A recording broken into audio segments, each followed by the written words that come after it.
अस्सलाम वालेकुम जी। आज मैं आपको सिखा रही हूँ जी चॉप्स बनाना। इसे आप फ्राई भी कर सकते हैं, लेकिन मुझसे जो रिक्वेस्ट की गई थी ग्रिल की भी की गई है और अवन की भी। मेरे पास ग्रिल तो नहीं है, लेकिन मैं आज अवन में बना रही हूँ। चीज़ें मैं आपको दिखा देती हूँ। यहाँ पर मैं बना रही हूँ मटन के साथ में, क्योंकि ज़्यादा जो जायका होता है वो मटन में होता है। बाकी आपकी चॉइस, अगर आप लैम इस्तेमाल करना चाहते हैं और beef, that's entirely up to you. क्योंकि अब तो मौसम भी आ चुका हुआ है बारबेक्यूज़ वगैरह के लिए। इंशाल्लाह आपको बारबेक्यू भी जरूर दिखाएंगे। तो यहाँ पर मैं इस्तेमाल कर रही हूँ दैट्स 1.5 kg ऑफ मटन की चॉप्स हैं। मसाले के लिए आपको चाहिए होगा लेमन जूस तकरीबन 2 to 3 टेबल स्पून भरकर, जिंजर एंड गार्लिक पेस्ट यानी कि अदरक लहसुन 1 टेबल स्पून हीपफुल। थिक योगर्ट आपको चाहिए होगी, क्योंकि अगर आप पतली वाली इस्तेमाल करेंगे तो वो फिर जल्दी ड्राई नहीं होती, दैट्स अनदर हेडेक। तो ये मैं ग्रीक इस्तेमाल कर रही हूँ। थिक योगर्ट आपको चाहिए हाफ कप से थोड़ी सी ज़्यादा। ऑयल आपको चाहिए होगा तकरीबन 2 to 3 टेबल स्पून, वो हम देखेंगे हमें कितना चाहिए होगा। साथ ही जो मैं मसाला इस्तेमाल कर रही हूँ आज, वो है शान का मसाला, जिसका वेट साइज़ है 50 ग्राम्स। मैं फुल 1 पैकेट इस्तेमाल कर रही हूँ। साथ ही आपको चाहिए फेनिग्रीक लीव्स यानी कि ड्राइड सूखी मेथी जो होती है डब्बों में मिल जाती है, 1 टेबल स्पून भरकर। और साथ ही आपको चाहिए होगा कच्चा पपीता यानी कि रॉ पपाया, ये ग्रीन रंग का मिलता है। घर पर लाएं, वॉश करें, उसे ग्राइंड कर दें सीड्स के साथ और उसको आप फ्रीज कर लें। जब इस्तेमाल करना आप इसको निकाल कर इस्तेमाल कर सकते हैं। साथ ही आपको चाहिए होगा 1 कोल। ये एंड में मैं आपको दिखाऊंगी कि जिस तरह हम बारबेक्यू का एक इफेक्ट देते हैं उससे इसका वो जायका आ जाता है। तो जो शान के मैं मसाला इस्तेमाल कर रही हूँ उसका नाम होगा जी फ्राइड चॉप्स स्टेक्स का मिक्स। तो ये उनका बॉक्स आपको मिलता है 50 ग्राम का, वो आप इस्तेमाल कर सकते हैं। नमक और मिर्ची अगर हमें कम लगेंगी तो हम उसे और भी ऐड कर सकते हैं, लेकिन आई डोंट थिंक उसके हिसाब से अभी हमें चाहिए होगा। अगर चाहिए होगा मैं आपको बता दूंगी। तो नेक्स्ट देखते हैं हम मटन के चॉप्स बना रहे हैं। सबसे पहला काम ये होगा कि कच्चा पपीता आप लगा लें यानी कि रॉ पपाया। ये एक बहुत ही ज़बरदस्त अल्लाह मियाँ ने चीज़ बनाई है जिससे ये बिल्कुल उसको गलावट की तरफ ले आता है। अगर आपके पास टाइम नहीं है, मेहमान आ रहे हैं, यकीन जाने ये बहुत ही अच्छी चीज़ है। अगर आप बीफ के भी बना रहे हैं, मेहमान आ रहे हो या ना आ रहे हो वो आपकी अपनी बात होती है, लेकिन ये है कि इसे लगा लेने से बहुत ही जल्दी जो है गोश्त गलावट की तरफ आ जाता है। इसे अच्छी तरह लगा लें। लगा लेने के बाद आपने इसके ऊपर यहीं पर साथ ginger and garlic paste add कर लेना। Please wash your hands, I have already done mine.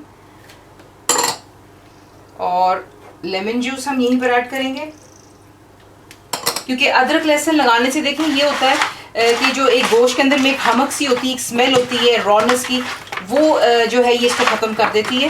काफ़ी लोग होते हैं वो नहीं लगाते हैं, लेकिन I always prefer using ginger garlic. चाहे मैं तंदूरी बना रही हूँ, चाहे बारबेक्यू कर रही हूँ, मैं हमेशा कोशिश यही करती हूँ कि अदरक लहसुन ज़रूर लगाऊँ।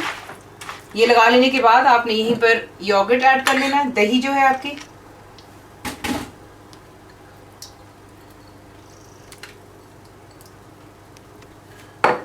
और जो शान का मसाला है ये ऐड कर लें और अच्छी तरह इसको मसाला लगा लें। यहाँ पर मसाला लगा लेने के बाद आपने जो ड्राइड फेनिग्रीक लीव्स है, इससे बहुत मज़ेदार जायका आता है। ये अगर आप नहीं डालना चाहते हैं तो आपकी मर्ज़ी, लेकिन आई ऑलवेज यूज़ दिस। कुछ चीज़ें होती हैं ऑप्शनल भी होती हैं, आपके अपने जायके पे भी होती हैं।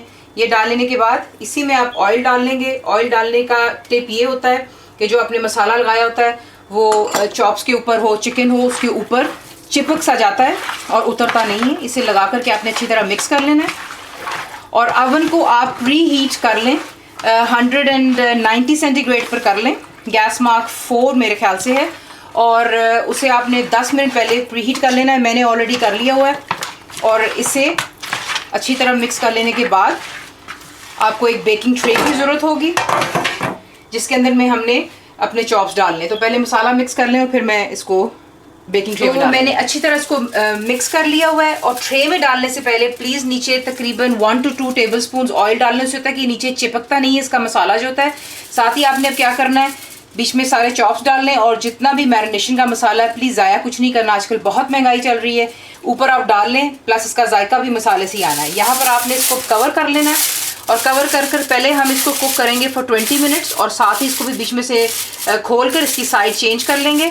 और इसमें काफ़ी पानी भी बनेगा, हमने मेक श्योर करना है कि पानी भी इसका ड्राई हो जाए। अगर आपको लगता है आपका गोश्त गल गया और पानी ड्राई नहीं हो रहा तो वो हम पानी को ड्रेन भी कर सकते हैं। तो पहले से हम 20 मिनट्स के लिए कुक कर लेते हैं 190 सेंटीग्रेड। यहाँ पर आप देख लें कि इसको 20 मिनट्स हो गए में और काफ़ी ज़्यादा इसका जो पानी है आप देख रहे हैं, क्योंकि गोश्त में पानी छोड़ा होता है, साथ ही जो दही का हमने मसाला डाला हुआ है बीच में वो भी पानी छोड़ रहा है। यहाँ पर आपने अब क्या करना है, अवन को देखें जहाँ आप रहते हैं, मैं कुछ खास कह नहीं सकती हीट का, बिकॉज आई डोंट वांट कि आपकी कोई डिश ख़राब हो जाए। मेरा जो यहाँ पर अवन है, मैंने इस वक्त अब इसकी हीट कर दी हुई है 250 सेंटीग्रेड पे मैंने इसको ले आई हूँ। अब मैंने इसको कवर से हटाकर कुक करना है और जितना भी इसका पानी तब तक ड्राई हो जाएगा। और अगर मुझे लगेगा बीच में कि मेरा मीट कुक्ड हो गया है, पानी अभी भी काफ़ी है, तो मैं पानी को ड्रेन कर दूंगी।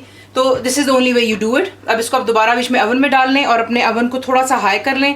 मैंने इसको 250 पे कर लिया हुआ है। अब आपने अपने अवन का खुद ही हिसाब रखना है। अब आप प्लीज़ देख सकते हैं कि जिसमें ये पानी ड्राई हो जाए और आपका मीट भी गल जाए, क्योंकि मीट ऑलरेडी गलने पे आ गया हुआ है। देख लें कितना सॉफ्ट हो गया हुआ है। रीज़न हमने इस पर कच्चा पकाया है। आपके चॉप्स बिल्कुल तैयार है और इसका जो मैरिनेशन है ये भी बीच में, ये इसके साथ मज़ा इसलिए आता है जब आप नान या रोटी के साथ खाते हैं तो चॉप्स आपको ड्राई नहीं महसूस होते हैं, इसका मसाला भी होता है। अब आपने क्या करना है, बीच में आप थोड़ा सा फॉइल रखेंगे यूं कर और जो एक कोल मैंने आपको स्टार्ट में दिखाया था ये काफ़ी गर्म हो चुका हुआ है।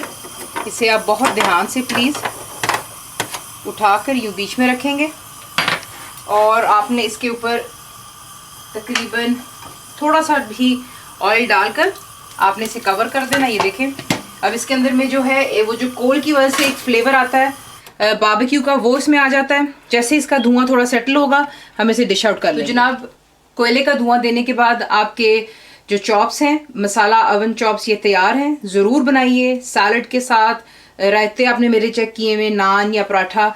और जो इसका मसाला है उसको प्लीज़ डिस्कार्ड मत कीजिए, इसके साथ सर्व करें। उससे ये होता है कि काफ़ी दफ़ा आप चॉप पसंद करते हैं लेकिन वो बहुत ड्राई बन जाते हैं। लेकिन मैं आपको एक दिखा देती हूँ यहाँ पर कि इसका मीट देख लें कितने आराम से टूट रहा है without any pulling and pushing. तो इसी तरह आपका पकेगा इंशाल्लाह। ज़रूर ट्राई कीजिए, बताइए आपको कैसा लगा। Thank you for watching the video.